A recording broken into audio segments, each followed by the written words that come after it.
Hey, this is Pastor Rick. Glad you're back with me today on Sharpen. Have you ever dealt with people that just complain? I mean, they just, no matter what you do. If you were with me the other day and you heard me talk about the first 3 verses of Numbers chapter 11, you would think these people would never complain again. But in chapter 11, verse 4, they're back at it again. And I want you to listen to what they're complaining about. This time they're complaining about the food.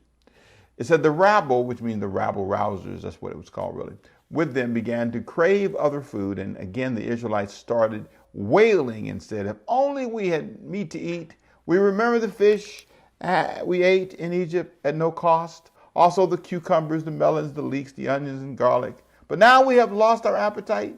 We never see anything but this manna. This manna. And if you know what manna was this bread-like thing that God dropped from heaven. And they could cook with it, and it goes on in verse 7 and 8 and tells you how they cooked it and made it. And so, they got tired of eating the same thing. It's like, we're just tired of this manna. This manna that, shows up here every day, and we're supposed to eat this stuff. We want some variety. We used to have onions, we used to have garlic, we used to have leeks and melons. Where's the melons? There's no melons. So they're mad. They're frustrated. And I get it. I like variety too. I mean, I do have my little favorite fruit. I'm a fruit guy. I like fruit a lot. And so I like fresh fruit. Love watermelon. I love mangoes. Oh, yeah, I do. I understand these guys are hungry, but they somehow have gotten confused because they forgot where they came from. See, sometimes you want something new, but you forgot where you came from. Okay, it's not all you want in the future. It's not all you'll have in life. But for right now, you were homeless, but now you have an apartment. You were financially broke, but now you got $1,000.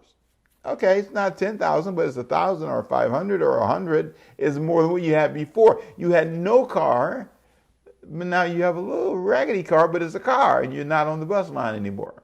I know how the bus line is. I grew up going on the bus. Believe me, I'm a bus guy. Up until my 15th year of living, we rode the bus. And then up until probably a little bit longer than that. But yeah, we were bus people. You had to know the bus schedule. Man, but you forgot that. Every time I get in my car, I'm thankful. It's so easy to forget. You were not married. You had no man in sight. You got a man. He's not perfect. He's got to look, one of his ears is bigger than the other or something, but he's your man, right? You have a woman, you have children, you have a job, where are you now? On a job. You didn't have a job. These guys are mad because the food variety is not what they wanted. Is that how you are? Are you complaining because you don't have the variety you want? You can't go to Paris, but you can go to Paris, Georgia.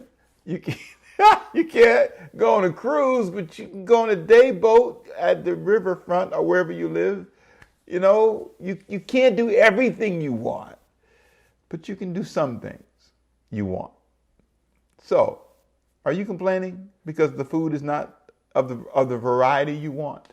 You don't have the variety of friends. You got some friends, they're not as cool as you want. They're a little corny and maybe a little slow, or maybe too fast, or maybe too loud, but they're friends. You got somebody. Okay, you don't have anybody. At least you have peace of mind. Think about what you got. They kept focusing on what they didn't have. And here's what they did. They forgot how bad it was. And if you're not careful, you'll forget how bad it was. You'll forget how far God's brought you. And you'll get to be an ungrateful person. And that's bad news. So, take a deep breath and ask yourself this question. Am I complaining? Do I keep giving God a list? Do I act like I'm not going to be happy, God, until you fulfill this list? I'm not going to change until I get exactly what I want. It's time for you to think about this, my friend. It's time for you to look at your life and say, God, I thank you. Let me pray for you. Father, let this be a moment of appreciation. And may the murmuring stop. May they raise their hands to you in praise and say, thank you for what I have.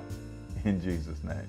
Hey, my name is Pastor Ricky Temple. I hope you've enjoyed today. I hope it inspired you and sharpened your life. I want you to do me a favor. I want you to get the Overcome by Faith Ministries app. I always say it because it's got it all on there for you. Sermons, all kind of great stuff you can download, and you can stay in touch with us. We'd love to hear from you. So be blessed. I'll see you next time. So you stay sharp. And remember, no complaining. This is a no complaining zone. Be thankful. You don't have all the food you want, but you're not hungry like you used to be. Enjoy your future and celebrate your life. Stay sharp. See you next time. Bye-bye.